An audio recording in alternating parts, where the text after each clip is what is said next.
मानवीय करुणा की दिव्य चमक। इसके लेखक हैं सर्वेश्वर दयाल सक्सेना जी।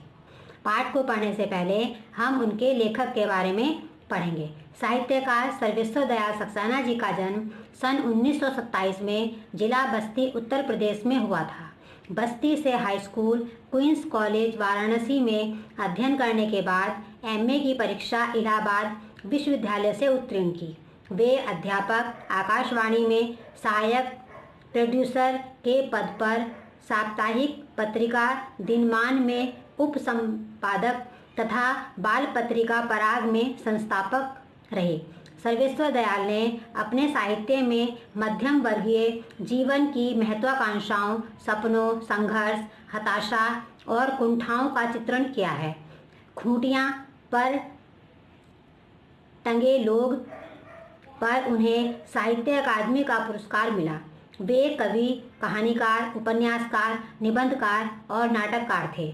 इनकी प्रमुख रचनाएं हैं काठ की घंटियां, कुआनो नदी, जंगल का दर्द, खूंटियों पर टंगे लोग, पागल कुत्तों का मसीहा, सोया हुआ जल, लड़ाई, बकरी, भौं भौं खौं खौं, तूता का जूता, लाख की नाक आदि इनकी प्रमुख रचनाएं हैं। पाठ का सारांश।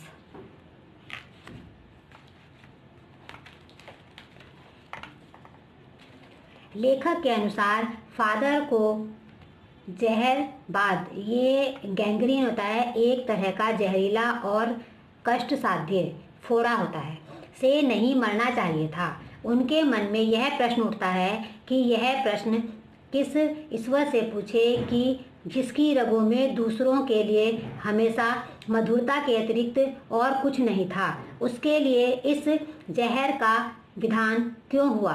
प्रभु में विश्वास ही उनका अस्तित्व था। फिर वे शरीर की ऐसी यातना की परीक्षा उम्र की आखिरी घड़ी में क्यों दें? उनके व्यक्तित्व का परिचय देते हुए सर्वेश्वर दयाल सक्सेना जी कहते हैं कि एक लंबी और पादरी के सफ़ेद चोगे से ढकी आकृति, गोरा रंग, सफ़ेद झाई, मारुति, भूरी दाढ़ी, नीली आँखें, बाहें खोल गले लगाने की उत्सुक ममता और अपनेपन की भावना से भरपूर, जो हर एक प्रिय के लिए प्रिय था। लेखक 35 साल से इसके प्रत्यक्ष गवाह थे। जब फादर इलाहाबाद में थे और जब वे दिल्ली आते थे, आज भी लेखक उनकी बाहों का दबाव अपनी छाती पर महसूस करते हैं। फादर को याद करना उन्हें एक उदास शांत संगीत जैसा लगता है। उनको देखकर ऐसा लगता जैसे पवित्र जल में स्नान किया हो। उनसे बात कर ऐसा लगता था जैसे कोई कर्म करने का संकल्प किया हो। लेखक को वे दिन याद आते हैं जब परिमल समूह में सभी साहित्यकार एक पारिवारिक रिश्ते में बंधे थे, जिसके बड़े फादर बुल्के थे। जब सभी हंसी मजाक करते, वे आसक्ति रहित उपस्थित रहते, गोष्ठियों में गंभीर बहस करते, परिमल समूह के सभी सदस्यों द्वारा रचित रचनाओं पर बेझिझक राय और सुझाव देते। किसी भी सदस्य के घर कोई उत्सव और संस्कार हो तो वे बड़े भाई और पुरोहित की तरह सभी को आशीर्वाद देते। लेखक को याद आता है जब फादर ने उनके बच्चे के मुंह में पहली बार अनाज डाला, तब उनकी नीली आंखों की चमक में वात्सल्य तैरता नजर आया। उस समय ऐसा लगता जैसे किसी ऊंचाई पर देवदार की छाया में खड़े हों।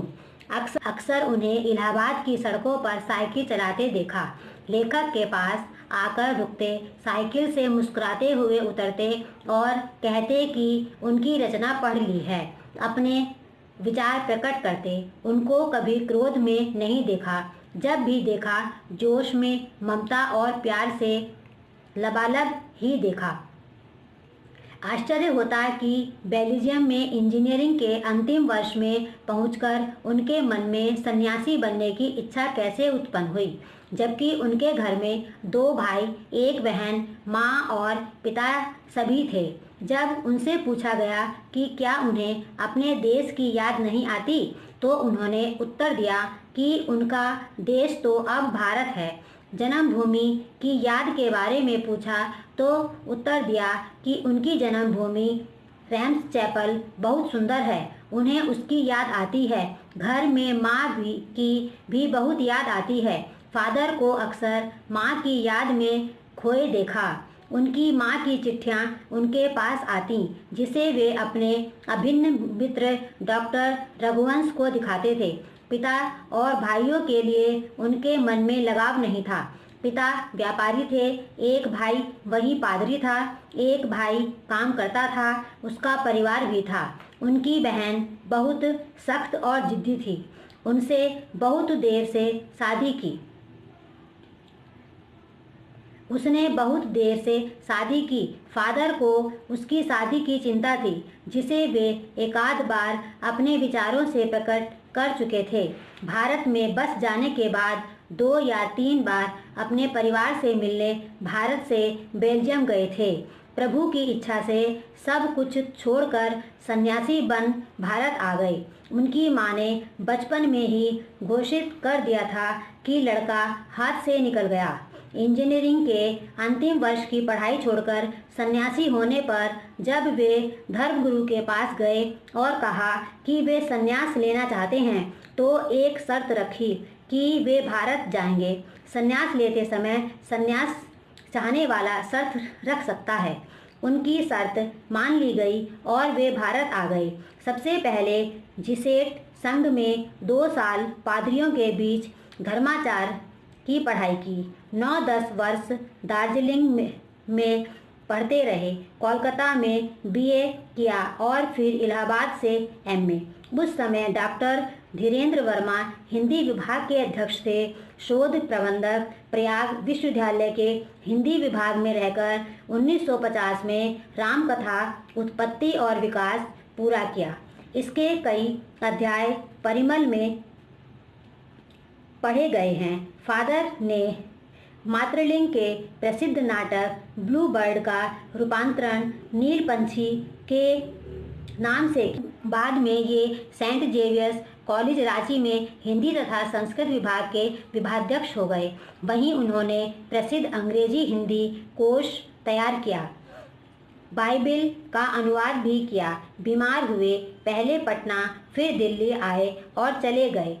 47 वर्ष देश में रहकर और 73 वर्ष की जिंदगी जीकर फादर बुल के संकल्प से सन्यासी थे।